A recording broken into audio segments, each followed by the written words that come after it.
it's great that you enjoy what you do, but you don't want to hear a lawyer talk about being a lawyer, and you don't want to hear a dentist talk about being a dentist. You don't want to hear a chiropractor talking about being a chiropractor. No one wants to hear you talk about your business either.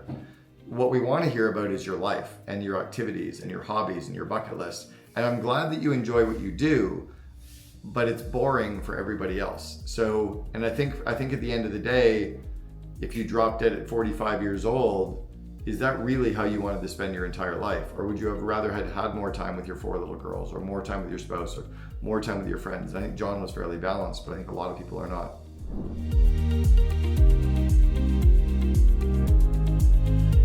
So my background is I was groomed as an entrepreneur. I grew up in a family of entrepreneurs. I was raised to become an entrepreneur by my dad and my grandparents, as were my brother and sister and I. We've all been entrepreneurs for kind of 20 to 25, 30 years, each of us. And then I also have written 6 books. I've been paid to speak now in 29 countries on every single continent. I got paid to speak 3 years ago in Antarctica to a group of CEOs. And I started an organization called the COO Alliance, which is kind of like EO, but it's only for the second in command. So we have COOs and presidents of organizations from 17 countries that are members of the COO Alliance. And I also launched a course 3 years ago called Invest in Your Leaders, which is all the core leadership and management skills that everyone who manages people needs to be good at. And we're rarely trained in those things until you get into a real true enterprise level company where they have training departments and personal development plans and those things in place. So I created that content just to really grow people.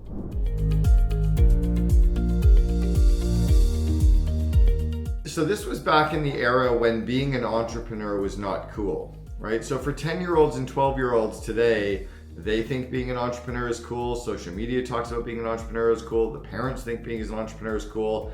Everybody out there thinks being an entrepreneur is kind of cool. They may think there's a little bit of greedy capitalist there, but it's still kind of like a cool occupation.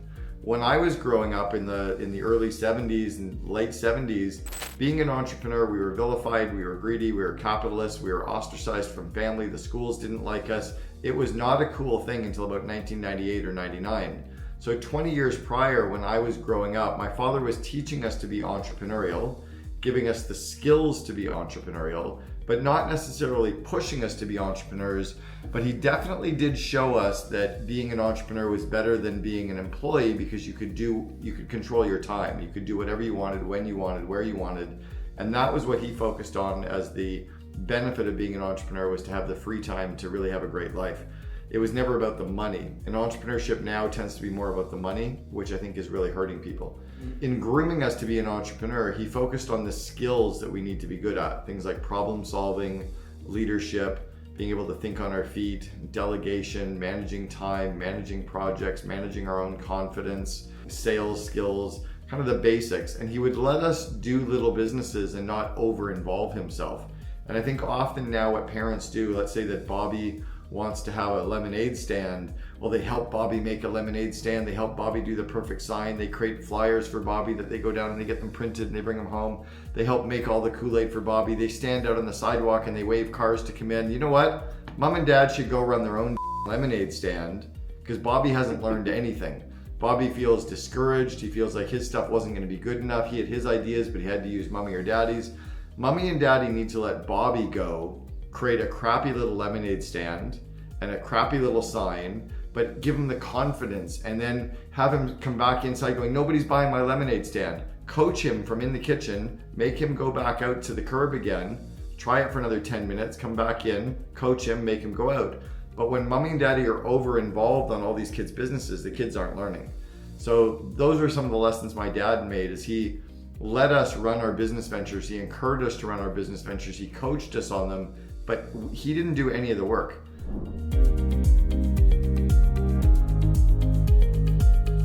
So what happened was I got involved in an organization called College Pro Painters, and College Pro was this residential house painting franchise that was operating all over North America. And I was so terrified of failing that I memorized their operations manual. They were really good at giving us the systems and the playbooks, and I was so scared of failing that I memorized the manual and I did everything it said. And I've always thought about business and learning the same way now. If I had like my Invest in Your Leaders course, I would take the content, I would study the content, I would do exactly that content, and I would know that I'm going to do better in my role because the person who done it has done it before me. And I think so often the smart people tend to question everything because they're smart and they try to figure it all out. I would just like rip off and duplicate. So if the systems are there, I kind of took those systems and ran with it. And then I didn't have to spend as much time thinking and problem solving and trying to figure it all out. I would just throw my energy and my momentum behind, an easy to implement system. That's where my growth always tended to come from.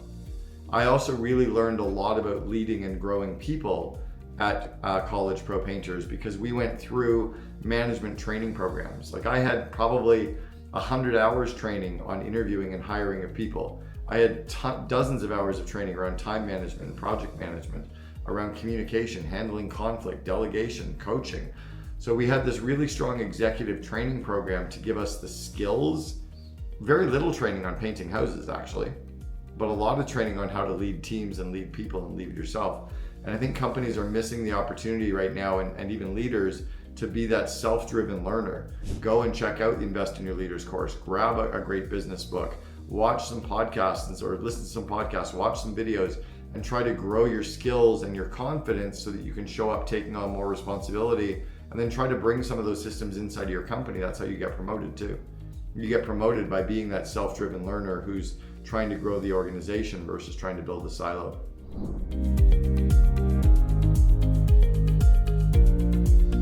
Often entrepreneurial companies, the entrepreneur or CEO will have a CEO coach.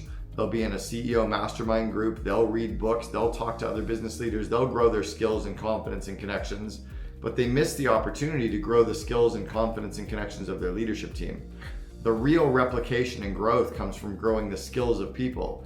So what I've always believed is that a leader's core job is to grow people, right? The VP or the CEO or COO or CMO, whatever your title is, if you're managing people, your job is not to do work. It's to grow the skills and the confidence and the connections of people so that they can do more work that's more predictable at a better ROI than paying you to do work, right? Our job is to get results through others. We're in a time period now where business is changing, stuff is growing, stuff is moving, things are iterating, competition, changes in the economy. It's like everything's faster, lots of communication with Slack and email. So what happens is business people and executives are busy being busy.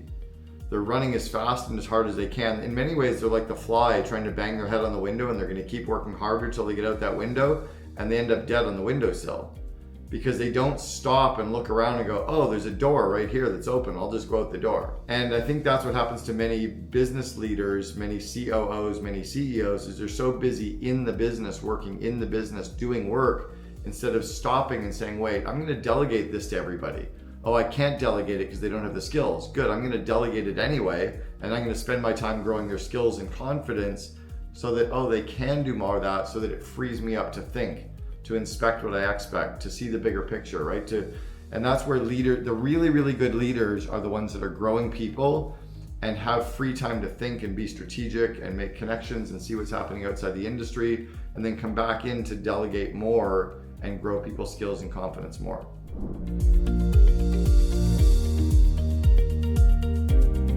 I focused on was three things. The first was that I wanted to try to turn the company flywheel. And the flywheel was all around culture.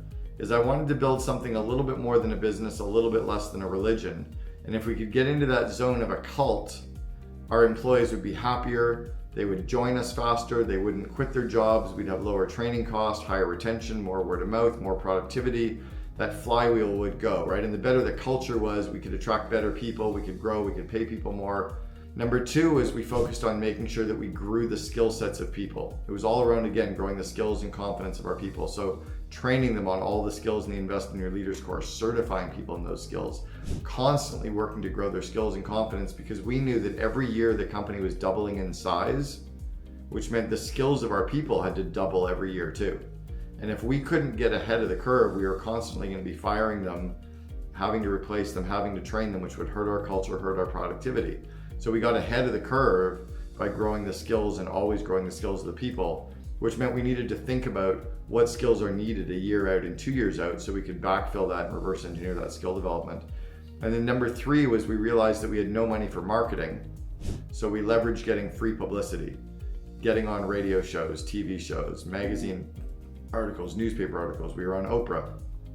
Now it's like, being on podcasts. Anytime you can get the media to talk about you, and then you can share that content with your audience, with your listeners, with other media, that flywheel starts to take over, and it doesn't cost much, right? Me being on your podcast is an hour of my time. I'll put it on my website. It'll have backlinks for SEO. So there's all these additional values that I can leverage off PR. We built a really strong PR flywheel inside of 1-800-GOT-JUNK, and we landed 5,200 individual unique stories about our company in 6 years. And that was before Facebook even started. So we had no social media to share all the PR, but we landed 5,200 stories, individual uniques, in 6 years.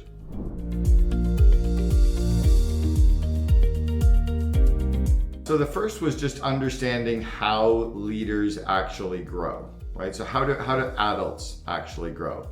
Well, adults grow from learning the concept, from practicing the concept, from using the concept, and then from thinking about the concept later. So if you understand that's how leaders grow, then you can kind of build a training program around a little bit of that growth so that they can actually, grow. The third part is remembering that people are visual, auditory, and kinesthetic. So some people learn from watching, some learn from doing, and some learn from actually listening and reading. So you have to build a training program that incorporates all three so that you hit people's primary and secondary learning style. So I understand adult learning and principles. I even teach that in my Invest in Your Leaders course. In the module on classroom teaching, I teach how to build training programs internally so that you can train your own people. The second thing that we looked at was, what are the core skills that every manager and every leader needs to be good at to get results through people? So they have to be good at situational leadership, they have to be good at coaching, they have to be good at running one-on-one meetings, they have to be good at delegating projects, they've got to be good at project management, they have to be good at time management, they have to be good at managing email and Slack communication, handling conflict, they have to be good at looking at the CEO's vision and reverse engineering that. Those are kind of the executive functioning skills that everybody needs to be good at. Yes, they need to be good at marketing if they run marketing, and yes, they have to be good at IT if they run IT, and yes, they have to be good at using software, but no one ever trained them on the executive functioning skills. So what I looked at was a leader's core job is to grow people and to get stuff done through others. Those are the core skills they need to be good at. That became the core curriculum that I decided on. And yes, we had curriculum for other parts of training, like we trained the guys how to drive trucks and how to do specific marketing tactics. And so we train people on what to do. I focused on training people how to do.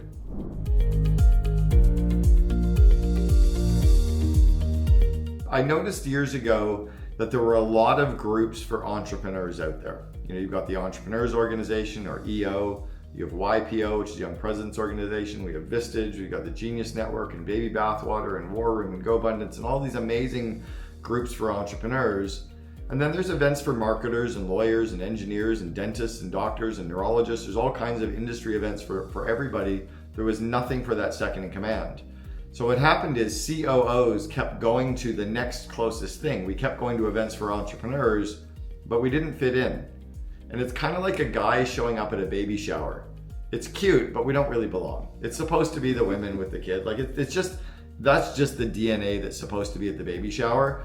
And we realize that we don't fit as soon as we walk into the room, right? Or it's like the woman who wants to go to the bachelor party. Yeah, she can hang out, she'll go see strippers, but then all of a sudden she's like, you know what? This is a dude thing. I shouldn't be at a dude. Right. COOs are not like CEOs. We think differently, we perceive the business differently, we operate differently, we solve problems differently, we communicate differently, we have different personality profiles. So we don't have a space in their room. When we go into their room, we feel like we're the odd one out. So I started the COO Alliance as a network of second in commands. We now have members from 17 countries, and we meet every month for 2 hours online every month, and then we meet in person every year, once at MIT's Endicott House in Boston and once in Vancouver, Canada. And we get all these COOs together to meet in person to work through issues together, to collaborate together, to learn each other's skills. And it's not me teaching them as much as it is me getting them all together to learn and facilitate and collaborate with each other. And it's a way for them to grow their confidence, their connections, and their skill set so that they can be better leaders and so that they can grow their company. And then membership on that is only $4,900 a year, so it's reasonably easily priced for any company to put people into. And by the way, no entrepreneurs are allowed to come. We don't allow the CEO in the room. If you get 5 guys together and then you invite 3 women, the conversation changes. If you can get 5 guys together to talk about relationships and being a better man and showing up with better polarity, guys will actually go there, but you need to give them the space to go there. Well, that's what we're doing with the COOs, is giving them a space to grow without the CEO influencing that conversation. And sometimes the conversation is, my CEO is crazy, and I love that my CEO is crazy. How do I help my CEO embrace their crazy? How do I be the leash to their crazy dragon without choking them? Or how do I be the brakes to their gas without being the parking brake? Because every COO wants to do well in their role, and we need space to be able to talk to other COOs of what they're doing with their crazy ADD, bipolar, on the spectrum CEO, right? We've watched a number of our COO members move into the CEO role, which is not very common at all, but we've watched a lot of them grow the skills and confidence, and probably just even some induction from being around me as more entrepreneurial COO. They were able to learn that and move into the COO role. Definitely saw like a lot of camaraderie where behind the scenes, they were there helping COOs go through tough times, going through an acquisition, going through folding of a company, going through like being acquired, where they were all there backing each other up and providing input and connections and help to each other outside of the normal meetings. That was pretty powerful to watch them start their own little forum groups even.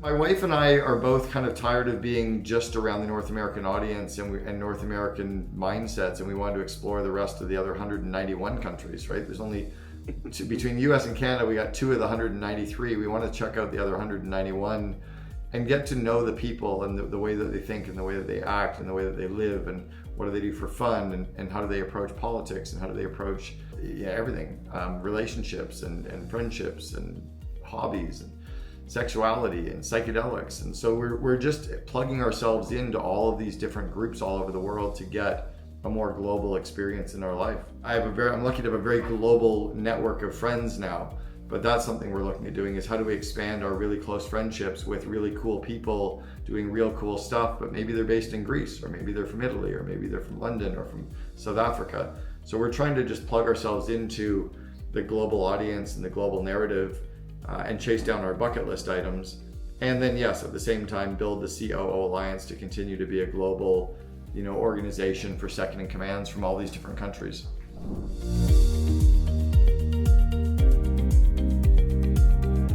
The big similarity is that we're all humans and we all struggle with the human condition of life and family and worry and insecurity and relationships and growing kids and money, and health, we all have those same issues. That's a very global, and so caring about employees tends to pay off globally. The differences are things like culture around drive and energy and how fast people make decisions. In Italy, it takes forever to make a decision. In the UK, people are more reserved and a little bit more inclusive. And, in Germany and Switzerland, everyone shows up on time for every meeting and they finish every meeting and everyone delivers projects on time. No one misses expectations. Everything is just deliver what you promise is normal. And in the US, it's a lot more around culture and bravado and the cult of leadership and social, and that doesn't exist in Latin America. It's not about that at all. The one big thing I've noticed that's drastically different is in the United States specifically, and Canada certainly following suit, and maybe a little bit even in the UK, is there's a lot of focus around work and people working and what you're doing for work and what do you do for work and where do you work and what do you do. And the rest of the world, no one cares about that. In the rest of the world, they care about friends and relationships and hobbies and how their soccer team is doing. And they spend a lot more time on life and having a good life and having connections with each other. And the US don't even know what to do with vacation time. In Europe, 6 weeks vacation is normal. In the United States, 2 weeks is a lot for some people because they don't have any life. They have no connection to what really matters outside of that. And I think that was what really touched me with John Ruhlin when he passed away 4 days ago, was that he's always cared about friends and family. He and I spoke a week ago over video for 45 minutes, and he was talking about his girls and how much he loved his girls and how much he was working on his relationship with his wife, all the that matters. And then 43 minutes into the call, we talked about business. It's great that you enjoy what you do, but you don't want to hear a lawyer talk about being a lawyer, and you don't want to hear a dentist talk about being a dentist. You don't want to hear a chiropractor talking about being a chiropractor. No one wants to hear you talk about your business either. What we want to hear about is your life and your activities and your hobbies and your bucket list. And I'm glad that you enjoy what you do, but it's boring for everybody else. So, and I think at the end of the day, if you drop dead at 45 years old, is that really how you wanted to spend your entire life? Or would you have rather had more time with your 4 little girls, or more time with your spouse, or more time with your friends? I think John was fairly balanced, but I think a lot of people are not.